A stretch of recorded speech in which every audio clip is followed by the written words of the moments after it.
Local Edge, powered by AdCanada Media. Hi, everybody, and welcome to Local Edge, your show for better understanding and connecting with small communities in Canada. Here, we bring you the latest news, insights, and of course, the trends from the world of local advertising and marketing. So, whether you're an advertiser, agency, community member, or just interested in the world of local advertising, this is the show for you right here, Local Edge. We give you that closer look at the power of small communities in Canada. I'm your host, Shawna Randolph, and on today's show, we're focusing on local trends. In Canada's big cities, it's a given you'll always be connected with high-speed internet service, but that is not the situation once you venture out into the rural areas. So today, we're going to find out more about how the smaller markets are still getting the job done. Paul MacNeill has appeared with us in the past. He's back again. He is the publisher of PEI Canada and joins us today on Local Edge from beautiful Prince Edward Island. Hi there, Paul. How are things with you today? Sunny and 70 in my world, as we like to say. Oh, that's good. Pretty consistent. Welcome back. Very pleased to have you on again. Delighted. Okay, we really want to start with talking about this narrative that's out there, that there's just fewer people that are reading newspapers. I've heard studies that this is definitely something we're seeing in larger markets, but I really want to start with your perspective about the rural markets. Well, I think that probably is true in urban areas where sort of the daily newspaper of old had to be a little bit of everything for everybody. So you had to have a local sports section, national sports section, international sports section, same for business, same for news. It's not so much the truth for community newspapers, especially community newspapers that are connected to their community, because 100% of their content from front page to back page is all stuff that's been locally generated that reflects the community back on itself. So at least in our case, circulation of the print edition is strong. In our paid product, we've seen very little erosion in that over the years. So I understand the argument, but I think it's basically an urban argument. What are you seeing with, let's say, circulation numbers? Are they consistent from just a few years ago, increasing? Well, they're certainly consistent. Are they increasing? Probably not. In a small operation like this, we probably should be spending a little more time on the circulation, but we're blessed to have a very good circulation. So sometimes you take the things that you should be looking after a little, lightly. But our readers like us for what we deliver. It's unique every single week. I mean, there's a Michener Award finalist over my shoulder. That's because we produce 50 pages of content that no one else read anywhere else in this province. So that's the power of a good community paper. And your readers are very loyal, I understand. Oh, look, our readers are loyal to our paper because the paper is loyal to them. We support the initiatives that they deem as important, where we have their back. We tell them when we think they're wrong in as respectful a way as possible, although sometimes it needs more prodding than normal or otherwise. And that's the relationship that is so unique to a community newspaper. It's the good, the bad, the ugly, but they know we have their back. And you must really hear it from them if they don't get their paper delivered on a certain day, right? Totally. The phone starts ringing, you get an email, you get a messenger note on social, where's the paper? Worst case scenario is somebody just makes a comment on social media that they didn't get the paper without letting us know. I hate that. But that level of accountability is a beautiful thing. Okay. Paul, there's no denying that there's still been this transition to people getting their news from online sources. There's been, however, many studies that are showing that it's happening in different rates across the country, often linked to the size of a community that a person lives in. What are you seeing with your publications? Well, I think that's true. I think demographic plays a role as well. There's a lot of communities across this country, myself, ours included, that are aging. The quality of broadband is a significant issue. There is something tactile about a newspaper that many people, young and old, find more engaging nowadays, especially since many of us are tied to a smartphone at our hip or our ear the whole day. So to get news sort of moderate it in an organized way that's relevant to your life, the print product is still very strong. You mentioned, Paul, young and old. So let's talk about the younger readers right now. New research is showing, perhaps surprisingly to many people, that there's actually been a resurgence in readership of newspapers among younger demographics. And in fact, there's this new study released by News Media Canada showing that readership by that age group, let's say 18 to 24, second highest of all groups measured. Why do you think that is? Well, I think that's the generation of people who grew up completely connected, and they're trying to find a way to step back a little bit. My daughter, who's 25, asked for the first time to have a print edition of the paper delivered to her address in Charlottetown, and we're happy to do that because it's almost an emotional connection to any printed product. It's not like a phone that's forever changing and you're forever scrolling. The paper demands your attention. For the printed word and the advertisements, and it is just a different experience. And for the youth of today, they're starting to sort of come back to it, much like LPs, by the way. You know, I buy LPs now for $40 or $50 or $60 for my daughters and myself. It wasn't that long ago that they were saying that industry was dead. It's not dead. It's a huge industry, and I'm not saying anybody's going to go out and spend $70 for a printed copy of a weekly newspaper every week, but I think where we're evolving is there's a price that you can put on premium products that matter to your life. Mm-hmm. Yeah, definitely. I'm seeing that as well, that there are a lot more younger people. Great example that you use there of LPs, buying LPs, and then sitting in a coffee shop and actually looking at a local newspaper. Yeah. Okay, Paul, sticking with the topic of online advertising, I want to talk about this for a second here. Many advertisers know it's pretty easy to measure where the clicks come from their online advertising, very easy with that.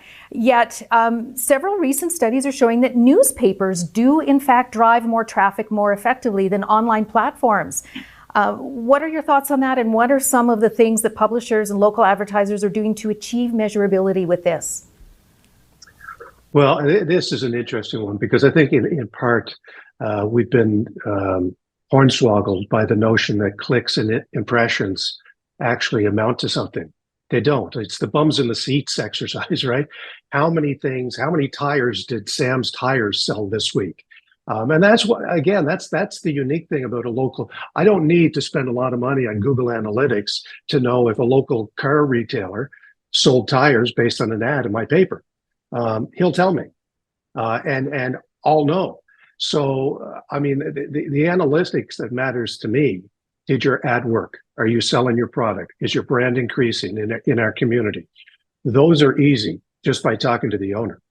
And I assume that, you know, coupons, QR codes, that sort of thing are useful for smaller markets to measure as well. They certainly are in many. They haven't. We've done coupons before, absolutely, and they are very effective.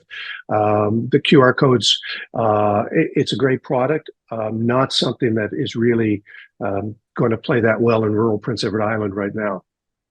So, Paul, we've been really specific. I just want to be vague for one big point here. How difficult is it to make the bigger players realize the importance of the smaller Canadian markets and their challenges?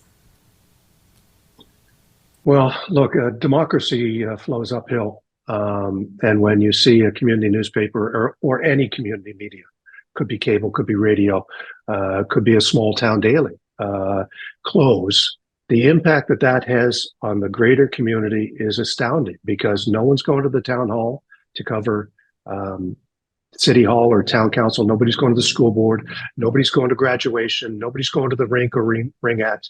And this is the history in real time that's being missed.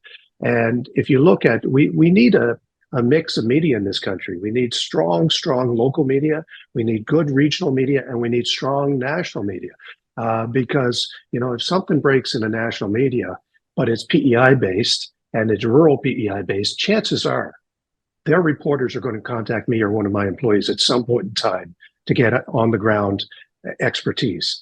And that's what we need, because there's all kinds of studies that show when local media leaves town, democracy is eroded significantly. Paul, one more thing here, just to wrap things off, a little contentious issue, but just want to get your thoughts on it. The passing of Bill C-18, some people feel it's going to help the news business, others feel it's going to be detrimental. What are your thoughts? I don't think it'll be detrimental to publications. Each of those corporations, Meta and Google, generate billions of dollars every year in Canada. They fought for a long time just to collect, harmonized sales tax. They've never really cared about the communities that they serve or this country. They care about the profit that they can generate and take out of this country. What will it mean for the media? I think what it'll do is, in a very small way, attempt to level the playing field, because there's not one media in this country that is even remotely big enough to compete on a level playing field with either of those companies. And in both the case of Meta and Google, they control not only the front end of the advertising buy, but where those advertising, digital advertising ads show up. So one tweak to an algorithm can have a massive impact. I think actually, they played these fear tactics in other jurisdictions. I think what they probably both realize without saying it out loud is that their products are better because trusted news content is being shared on Facebook and Google. We all know the last 6 or 7 years and the disinformation that's been spewed for a whole bunch of different reasons. And it's so vital for this country and our provinces and our communities to have local media operators who aren't scared, who can go out and do an effective job and hold their community accountable and tell the stories that matter in their community. And if they make a mistake, to be called out on it and have the credibility to say, yeah, we made a mistake and this is what I'm going to do to make it better. Paul, we'll leave it there. Thank you again. We will have you on the show one time again in the future. Appreciate your time. Thank you. That is Paul MacNeill. He is joining us from beautiful Prince Edward Island. He is the publisher of PEI Canada. Communication is one of the most important resources we have. In Manitoba, $250 of each household budget is allocated to communications of some sort.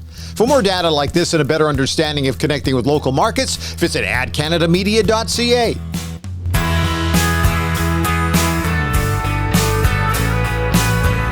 Ryan McAdams is a newcomer to our show. Very happy to have him join us here remotely. He is the group publisher from Alberta newspaper group LP. He oversees both small community weeklies, some mid-market dailies in southeastern Alberta and also southwestern Saskatchewan. Ryan, welcome to The Local Edge. Thanks, Shawna. I appreciate the opportunity. Okay, Ryan, we mentioned just a few minutes earlier here on the show, we were talking to Paul MacNeill out in PEI, and we want to get your perspective on this. It was when we were talking about that narrative that, people don't read newspapers so much anymore, that readership is going down. Tell me your perspective. Does this apply to rural markets that you watch closely? Well, Shawna, I think it's an interesting perspective that a lot of people have out in the communities and out in the greater sphere, but people are definitely still reading newspapers. In fact, we just received a survey from News Media Canada not too long ago that states that 4 out of 5 people in Alberta are reading newspapers either digitally or in print each week. So it tells us that the message is still being read, and local businesses rely on that readership to tell their advertising message. What people need to know is that most of our weekly papers in our group are not free distribution. They're paid for subscription newspapers. And when people pay for something, they're going to read it. And give me a sense too, I've kind of heard through the grapevine that sometimes if, your local readers are not getting their paper to their door, they're actually phoning one of your outlets saying, where is it? Like you're even seeing that as an example to back that up. One is prime example that happens on a regular basis. In one of our community papers, it's a Wednesday delivery and it's usually delivered in the morning. And if that paper's not there by noon, our office phone is ringing from the subscribers who haven't got it. They want it. They want to read it that day. They don't want it the next day. So they're calling. So we have extra papers on hand, and we actually have one of our staff members who has volunteered to do this. They'll take the papers out to the people who have called in because it's that important to them. And are you seeing regularity in your circulation numbers as well compared to, let's say, a few years ago, what you're printing? our circulation for the most part has remained pretty static. It's pretty consistent. It's something that we work hard at to, as I say, we have people that take papers out to people who don't get them. We work hard at developing and maintaining that relationship to people who want our newspaper. Okay, let's talk about the advertisers. So we keep hearing local advertising numbers are strong. Are the circulations of local newspapers increasing with the ads that are being placed in them as well? Well, again, both, as I mentioned earlier, the small markets are staying really consistent with respect to the circulation. But what's interesting is readership is showing a slight increase. And that's part and parcel of the small market, small communities, small market. The relationships that exist in those small communities is very, very tight. And what we know happens is there's a lot of pass along readership, where friends will share a newspaper with their neighbors, or if they're in a senior home, they'll share it with other people who are there. So we know that readership is increasing. Circulation is staying very consistent. Okay, let's talk about you with operating all of your publications and how there's so many challenges, because we know, right, that the industry is always fluid with changes and you have to adapt. So what are some of the things that your company is doing to both maintain and attract an audience? We've done, Shawna, we've looked at many different ways to try to evolve. As you mentioned, the media world is changing faster than some of us can even keep pace with. But what we've done is we've developed special niche publications with themed advertising, themed content, targeted delivery, broad reach delivery, just different tactics to try to engage the audience along with the advertisers. And we've also invested heavily in our local websites, our electronic or e-editions, and we've got other innovative projects that we've got in the works that we're looking to roll out in the near future that'll help us engage even further with our audience and consumers. Can you tease us a little more to tell us more about your plans with that? It's a little too early to tease them right now. We've got 3 or 4 in the hopper, and we hope to have some of them done certainly by this fall. Ryan, you mentioned e-edition. Just want to pick your brains here about that, just to give our viewers more of a perspective. What are you talking about with that? Explain. Well, there's a distinct difference between an online reader that goes to our website and someone who is a subscriber to our e-edition. Our online website is a snapshot of what's in each week's issue. It's not the full issue. It has some of our stories, but not all of them. When you talk about an e-edition, it's basically an electronic version of the print paper. It's just on a digital format. So everything that's in that newspaper, from ads to obituaries to content, everything, even datelines, the whole 9 yards of the printed newspaper is reproduced in a digital format. And the e-edition is how we're investing in our e-edition, is promoting it very, very heavily. And in fact, some of our people who are canceling paid subscriptions of the newspaper because they're going away on holidays, or they're going to be gone down south for 3 months, we convert many of those from a paid subscription to an e-edition, because an e-edition can be read anywhere. It doesn't need to be delivered to your door. It's on your laptop, it's on your mobile device, it's accessible anywhere with your subscription. And how are ads different when you see a PDF in the hard copy to the pop-up ads that you would see on your e-edition? Well, the ads on our e-editions aren't a pop-up at all, Sean. They're actually on the page, just like they are in the printed newspaper. It's the exact replication of what's print is now in a digital form. And on the e-edition, you turn the pages just like a newspaper, and you read one page at a time. And it's exactly the same sort of process of how you read it. It's just on a screen, a tablet, mobile device, or a computer, as opposed to a print edition that you're flipping on your coffee table. Okay, still with your audiences here for a sec. How do you get your information? Surveys, other unsolicited feedback from them? Well, we're members of both provincial and federal media associations, and that they are a vital component to us getting access to readership and research. And we utilize that information on a regular basis. Another valuable component of unsolicited feedback is our connection within the community. We also have a very strong and active audience using our letters to the editor platform. We know by the volume of letters that we get that people are engaged with our content, both positive and constructive, but we know that they're engaged by the volume of letters we get. Okay, I want to pick your brain here a little bit about advertisers. How are they seeing things in rural areas? Well, advertisers, whether it's an urban or a rural market, Shawna, they're feeling the pinch due to rising supply costs, rising wage costs, scarcity of staffing. However, in the smaller communities, we're seeing a higher rate of advertiser spend relative to the urban markets because we believe, and they're telling us, it's relative to their commitment to the community. They know that they need to support their local I think that members. would surprise a lot of people. Well, I don't know that it would surprise them. I think it's a fact that the importance of small markets to the fabric of our community, to our country, that without the small markets, we really wouldn't be the country we are, or the communities that we live and operate in, because of that fabric that's been woven in. Because a lot of the small communities are certainly in our area, are very agricultural based, and they've been there for generations. So it's important that they have that continuity in their communication within the community. I really want to talk now about dial-up internet, because I know a lot of people in rural areas have a little bit of a challenge with this. Really, what are you seeing with the challenge with your company as well, and that being a factor possibly? Well, I guess we see both sides of it, Shawna, because we operate in some larger markets like Lethbridge and Medicine Hat. We also operate in some pretty small markets in southern Alberta. Internet connectivity and the reliability of the internet is a real concern, particularly in the remote rural areas. It's lacking. It's improved in recent years, but it's still got a ways to go. In fact, you talk about cell service and dial-up activity. We've got one sales rep who can't get cell service at her remote rural property in southern Alberta, and she lives less than 35 miles from Medicine Hat. Wow. So you have a hard time reaching her yourself when you need to. We have a system. Okay. It's not carrier pigeon, but it's not far advanced from that. Right. For the last few years, the federal government's been talking about, and their commitment to funding to help with this and their program. What more do you feel needs to be done? Or are they just perhaps too slow?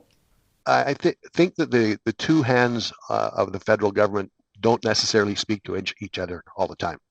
I mean, some of our newspapers receive Heritage Grant funding from the Heritage Committee, but the challenge with that is it's designed to help with postage costs. Well, the grant money keeps going down, yet postage costs keep going up. So, and all we're really doing is the government's funding the government-run post office is all they're really doing. So it's important that we work with the government to find ways to work together. And I think one of the messages that is important for the government is they used to spend a lot of money in advertising in local community newspapers. Now they're spending it in the big tech giants, and it doesn't. They don't employ people in Canada. They don't generate economic value to the Canadian community or economics. So we're challenged by that, and we're working with the government to try to find ways to improve that. And with that, Ryan, you'd like to think that people would be more open-minded and not always thinking internet, for all of what they want to do for promotion, that sort of thing. Just take a look at the recent Alberta provincial election. The New Democrats, they decided their whole strategy would be all online. And many people are saying they missed the boat for people in remote areas that didn't even get any of their advertising. What are your thoughts on that? Well, we spoke earlier a little bit, Sean, about the differences between urban and rural markets in Alberta. You mentioned the recent provincial election. Just look at the different election results from the urban markets to the rural markets. If one particular party, no names mentioned, were to focus more on the rural markets, we might have had a totally different outcome on the recent provincial election, because the votes told the story. Right. Okay, one more thing I really want to focus on with you, still sort of political focused, Bill C-18, right? The Online News Act. There are many that are hearing all these messages that this is going to be very detrimental to small markets. What are your thoughts? Share it. I think Bill C-18 is still a bit of work in progress, even though it's passed as a legislative bill. There's still a lot of discussion. The Heritage Minister recently stated that he still believes Google's going to come to the table. Well, that remains to be seen. Bill C-18 is a challenging and contentious topic. The big tech companies, they're repurposing content that's produced locally. that locally produced content that doesn't get produced for free, but the tech giants aren't willing to pay much, if anything, for it. So it's a challenge on both aspects, both from a government perspective, but also from the small communities. On a slightly different aspect of Bill C-18, I find it difficult to grasp the mixed message from the Liberal government. Just the other day, they banned government spending on the big tech giants, but the Liberal Party still plans to use it for campaign messaging. It's interesting, to say the least. Yeah, interesting for sure. Ryan, thank you very much for your time. I appreciate you joining us. Thank you, Shawna. It's been a pleasure. That's Ryan McAdams. He is group publisher from Alberta Newspaper Group LP, joining us from Lethbridge. Just over $1.3 billion was spent on online gaming subscriptions, game downloads, and in-game purchases, and the video game sector alone accounted for 16.7% of total spending. For targeted data like this and to get a better understanding of connecting with local markets, check out AdCanadaMedia.ca.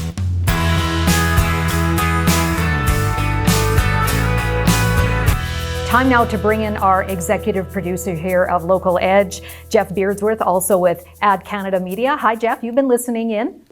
Hey, Shawna. Nice to be back. Okay, so you heard our two guests here, but a few things I want to get your perspective on. First of all the talk about online advertising and the measurability of that compared with newspapers, that sort of thing. What do you feel that local newspapers should be doing, are doing to make their ads more measurable?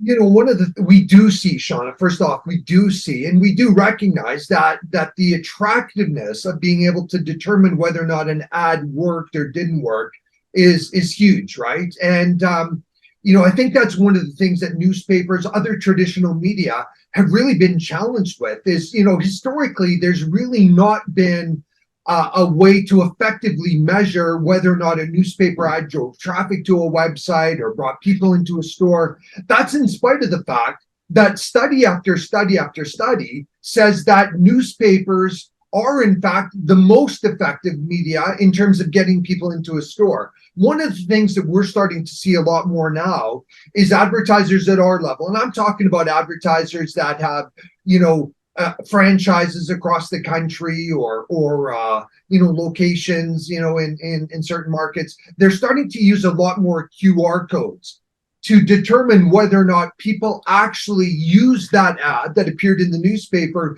to go to a website to either sign up for a program or get more information or whatever the case might be. So we're starting to see a real uptake in the use of QR codes to determine whether or not that ad in your community newspaper campaign actually did what you wanted it to.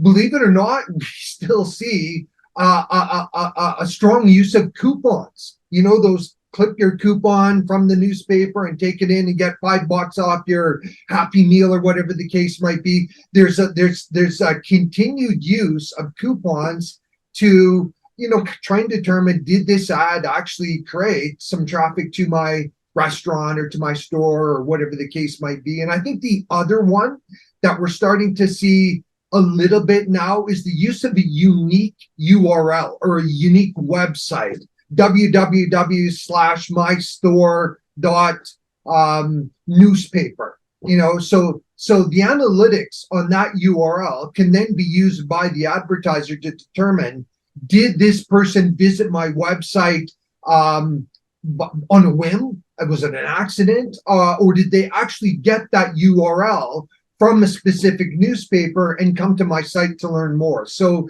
there's lots of things that newspapers can do, and there's lots of things that advertisers are doing to try and make the use of traditional media more measurable, and then be able to compare that effectiveness with, you know, some of the online platforms.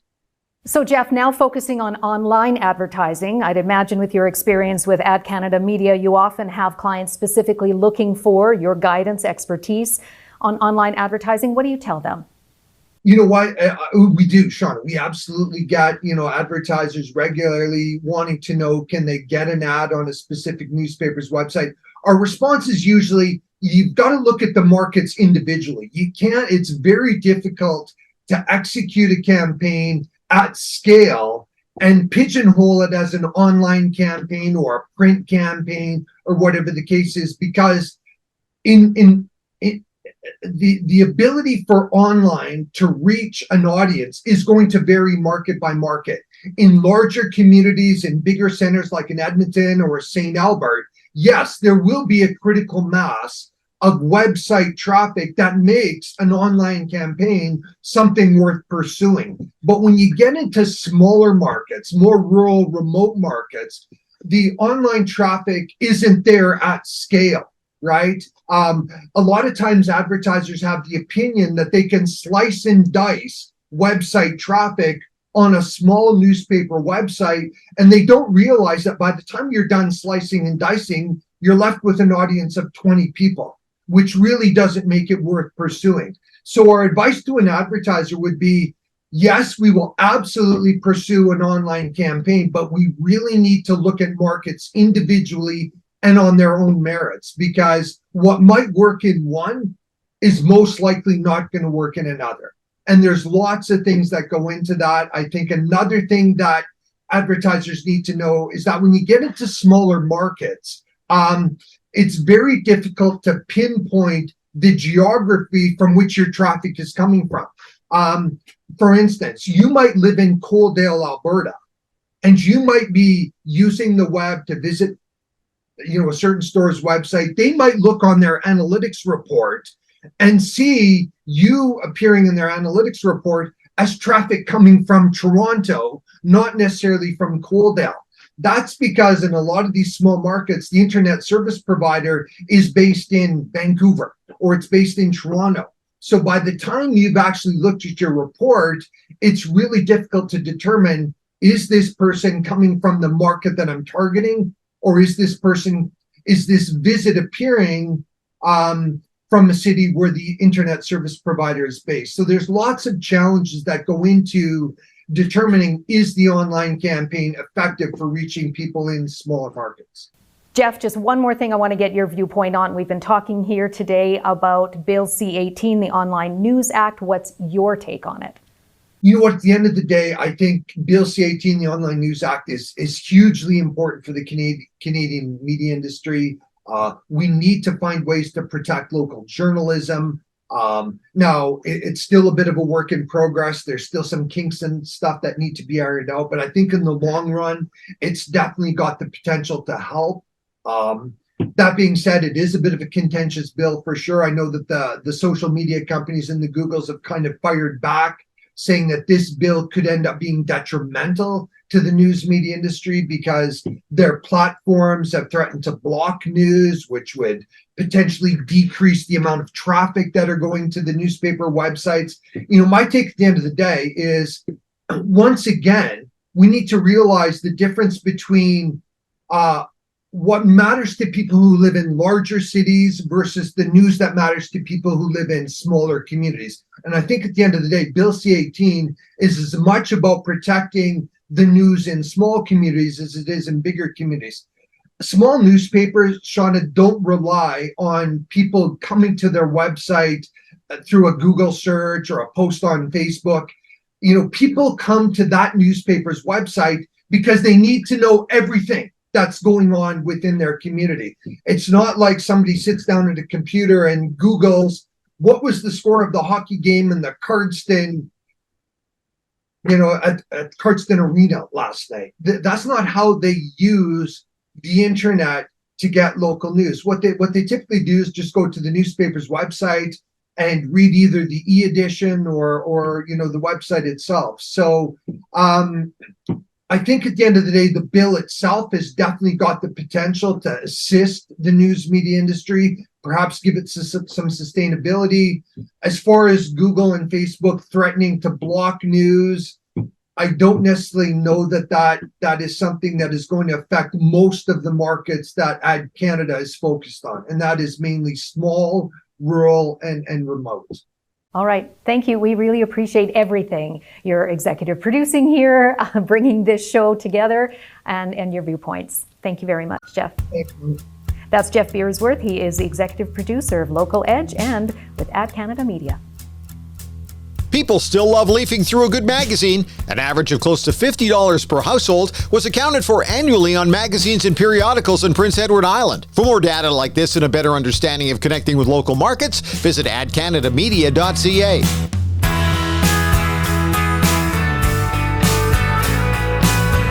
Thank you, everyone, so much for joining us today on Local Edge. Again, I'm your host, Shawna Randolph. For additional information and extended interviews, be sure to subscribe to Local Edge podcast on any of the major platforms like Spotify, Apple, Google, and more, whatever works for you.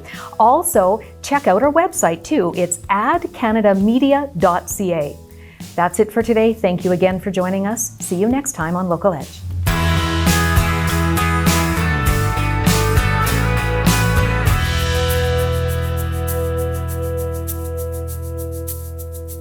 This series is proudly produced by the team at Road 55.